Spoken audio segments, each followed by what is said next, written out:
Alors dans le premier chapitre, vous avez découvert comment était formée, comment était créée la croûte continentale. Dans ce deuxième chapitre, l'objectif, ça va être de comprendre ce qu'elle devient, comment elle se transforme et comment elle est recyclée au cours du temps. Alors ceci va nous amener dans les chaînes de montagne, les chaînes de collision, comme par exemple les Alpes. Dans cette première activité, il s'agit de montrer qu'en fait, il y a des traces d'un ancien océan dans les Alpes. Donc le premier point, c'est qu'on va retrouver des lambeaux de lithosphère océanique en altitude, puisque ici vous êtes dans la région du Chenaillet, et on en trouve à 2650 mètres d'altitude. Voici le panorama du Chenaillet, et vous aviez dans le document 2 un détail des roches que l'on observe. Alors, première question, il s'agissait de montrer que ces roches, qu'on appelle des ophiolites, sont des lambeaux de lithosphère océanique. Alors, vous devez vous appuyer déjà sur vos connaissances. La lithosphère océanique, c'est la croûte océanique et le manteau supérieur. Cette croûte océanique, elle est composée de basalte en surface, de gabbro plus en profondeur, ça c'est pour la croûte, et au-dessous du manteau qui est fait de péridotite. Alors ici, qu'est-ce qu'on observe? On observe différentes zones. Donc la zone ici qui correspond à des basaltes, et vous remarquerez que ces basaltes ont une forme de coussin, ce qui est caractéristique d'une lave qui est mise dans l'eau.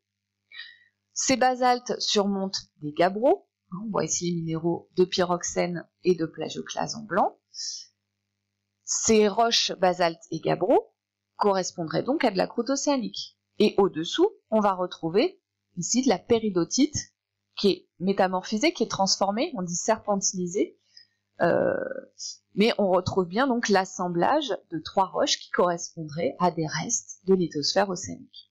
On retrouve également au-dessus des basaltes, en particulier, des roches sédimentaires qui se sont formées en milieu océanique profond, qu'on appelle des radiolarites. On retrouve des petits micro-organismes dedans qui sont des organismes marins, donc ce qui nous indique en fait que c'est du matériel sédimentaire océanique profond. Donc voilà en situation ce que ça donne. On se retrouve avec des basaltes, notamment en forme de coussin. Vous avez un zoom ici, vous avez un petit panorama ici. Donc des basaltes en coussin, qui sont placés au-dessus de gabbros. Donc ça, ce serait les restes d'une croûte océanique. Et il y a carrément avec, au-dessous, de la péridotite. Donc on aurait carrément des lambeaux, effectivement, de lithosphère océanique. Et cette lithosphère océanique, elle se retrouve à 2650 à peu près mètres d'altitude. Alors, avec les documents suivants, vous aviez à décrire la localisation de ces ophiolites et de proposer une explication à cette localisation. Alors, les ophiolites, vous remarquez, je vous ai remis ici le Chenaillet, donc il y en a différents endroits, et on remarque en fait que ces ophiolites, qui sont associées aussi à des sédiments océaniques, elles sont à la frontière entre deux plaques, la plaque eurasiatique et la plaque africaine. On retrouve la même chose ici dans la chaîne de l'Himalaya, avec les ophiolites qui se retrouvent à la frontière entre la plaque eurasiatique et la plaque indienne. Alors qu'est-ce qu'on peut imaginer? Comment on pourrait retrouver des lambeaux de lithosphère océanique à cette altitude? On peut imaginer qu'en fait on avait deux masses continentales avec un océan entre les deux, et que ces deux masses continentales se sont refermées sur l'océan, ont pincé la lithosphère océanique entre les deux, et on retrouve ainsi cette suture ophiolitique qui se retrouve à la jonction entre les deux masses continentales. Alors, deuxième point, on trouve aussi les traces d'une ancienne marge passive dans les Alpes, et notamment là on part sur l'Alpe d'Huez. Alors rappelons déjà ce qu'est une marge passive. Une marge, d'une manière générale, c'est la bordure entre un continent et le domaine océanique, c'est ça qu'on appelle une marge. Alors vous avez vu les marges actives là où il y a du volcanisme, mais toutes ces marges ne sont pas actives. Par exemple ici vous avez les bordures de la France, les marges françaises. Ici il n'y a pas d'activité ni volcanique ni sismique, enfin très peu, on les appelle des marges passives. Alors vous avez ici un trait de coupe, voyons un petit peu comment elles sont composées ces marges. Alors, ici on aurait, attention, le continent, tout à l'heure c'est inversé, ici côté continent, ici côté océan, donc on est sur la zone de transition entre les deux. Donc ces marges, en fait, il s'agit de croûte continentale qui est amincie, vous voyez l'épaisseur ici par rapport à ici, donc une croûte continentale amincie par des failles, ici, qui sont des failles normales, c'est-à-dire qu'on a un glissement ici des blocs qui sont sur la pente, ce qui permet un étirement, ce qui a permis un étirement de la croûte.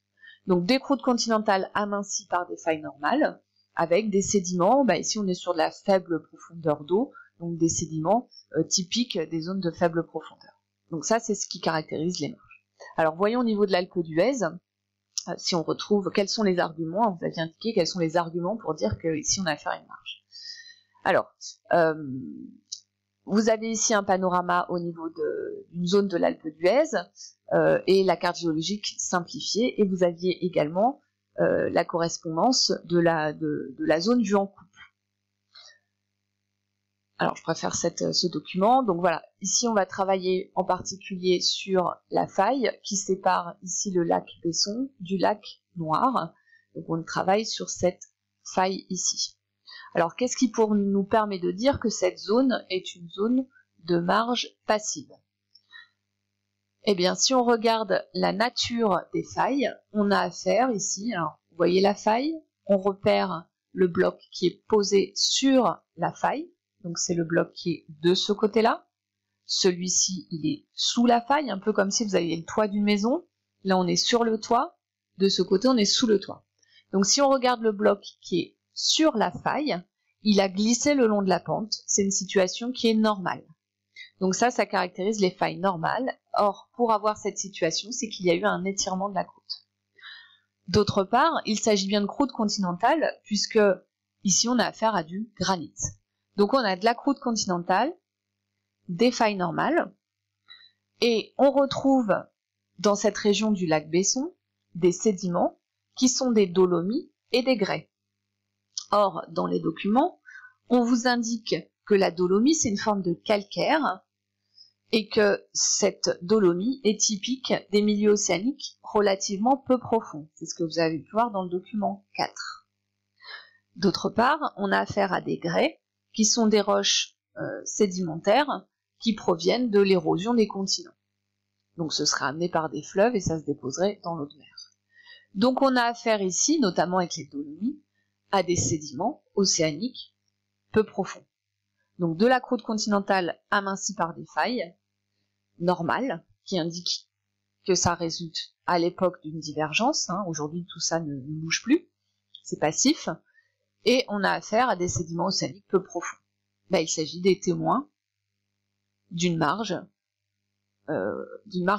continentale passive. Alors ici, on se retrouverait donc avec une ancienne lithosphère océanique. Côté de la plaque eurasiatique, une ancienne marge continentale passive, ce serait l'ancienne marge européenne. Et de ce côté, des traces nous montrent qu'il s'agit d'une ancienne marge, la marge africaine. D'autre part, si on analyse ces ophiolites, donc là je vais au-delà des exercices, je vais un petit peu plus loin, mais si on analyse les gabbros au niveau de ces ophiolites, on va trouver des gabbros métamorphisés. Des gabbros métamorphisés parfois dans le faciès des schistes bleus, et parfois des éclogites. Donc ça nous indique que non seulement il s'agit de lithosphère océanique, qui s'est retrouvée pincée entre deux masses continentales, mais je vous rappelle que les schistes bleus et l'éclogite traduisent aussi des zones de forte pression, et donc de subduction. Ces roches se seraient retrouvées après amenées en altitude par la confrontation des deux masses continentales, mais on retrouve des traces de subduction océanique.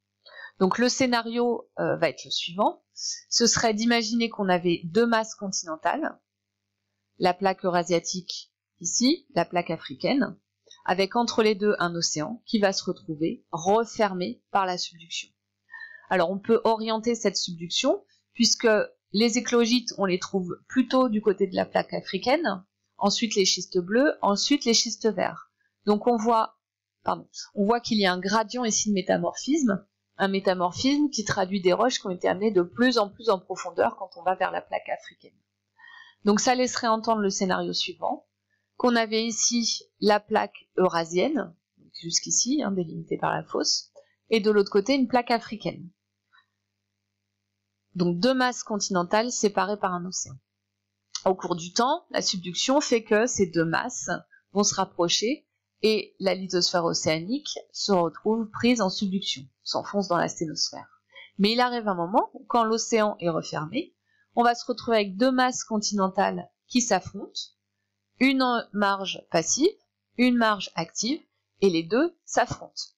Ces continents ayant la même densité vont absorber la convergence, le raccourcissement, en s'épaississant. C'est ce qu'on verra dans une autre